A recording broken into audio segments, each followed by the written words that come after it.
I've been attached with the feeling of waking up with you by my side.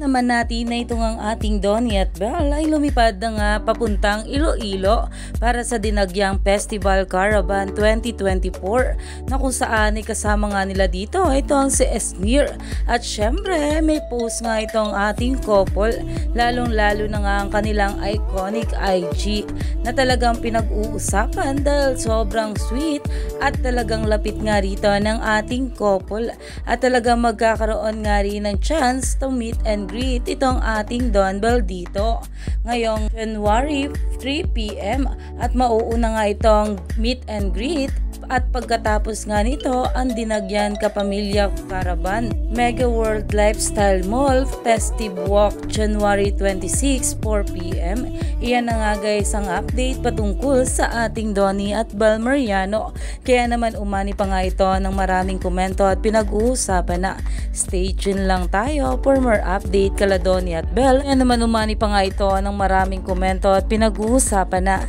dahil marami pa nga talaga tayong dapat abangan sa ating couple ngayong araw, lalong-lalo pa nga sa mga susunod pang event na pupuntahan ng ating couple na paniguradong kilig ang hatid sa ating mga bula.